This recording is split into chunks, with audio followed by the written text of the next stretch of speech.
Hi, my name is Diane Dobbs, and my first introduction to the Hallelujah Diet was over a year ago, and it came as an answer to prayer.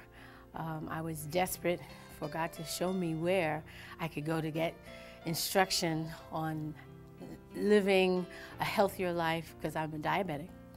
And my doctor told me my diabetes was out of control. However, she had given me medication that just totally put my body out of whack. And I refused to take medication for one thing, and then it just created havoc in my body. And I prayed desperately to God that, show me where in New York I should go for this, because there's 1,000 places to go.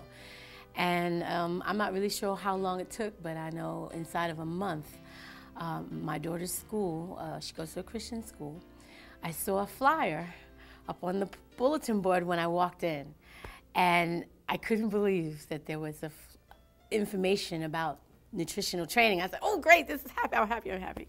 Little did I know that it was the Hallelujah Diet. And the health minister there told me she would be putting together a class. And I bugged her every week to see when the class was getting ready to start. And I was very excited about it. And I guess when we started the class, I was just ready to do whatever. However, I did not know that I had to give up all of my favorite foods. Initially, I wasn't prepared for that. But that's like, okay, I can give this up, I can give that up, and not a problem, not a problem. Until we got to the eggs, because I love breakfast. But in any event, I was committed. I was going to stick to the program. And one of the first things I noticed was that I had all this energy.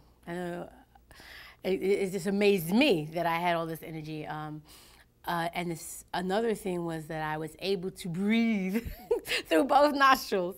I know most people breathe through both nostrils, but I've always suffered with different food allergies and only could breathe at one at a time. And I remember walking down the street one day, and I got this gush of fresh air in my nose, and I was like, wow, that's a lot of air. And I was like, but that is the way people are normally supposed to breathe. But that wasn't normal for me, so I was really excited about that. And other things started to happen. People would tell me things, but then I noticed that my sugar levels plummeted.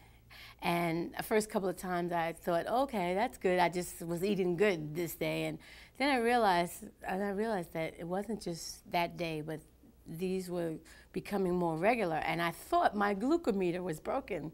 And I was like, this is really amazing, because I never saw normal readings like that under 120. My readings were really pretty high, which is why my doctor wanted to, up my medication. So that was one of the things that I realized, wow, this is really working for me. And then I would get comments from people on my job like, what's going on with you? You're glowing. And I'm like, yeah, right. But I would get more comments like that. And my children were another, I guess, support for me, because they would encourage me. And most recently, my youngest said to me that, Mommy, I want to be like you, healthy like you. And it's just been a blessing to go through this whole program. I lost 30 pounds in about 6 months. And one of the things that I really enjoyed doing was going through my closet. And I realized that I no longer was wearing a size 18, but I was wearing a size 14. And I was throwing away clothes. I thought, too big, this is too big. And that did wonders for my ego. And my self-esteem. It just made me feel really good. But I really am blessed to be a part of this Hallelujah Diet. And I tell everyone I know about it. And I really want to be an inspiration to my children, who also now are telling me, well, you're not the only one that's supposed to be healthy, when they drink up my water and they drink my foods that are supposed to be just for me. So now my whole family is getting involved in it, and I just hope to be able to share it more with everyone.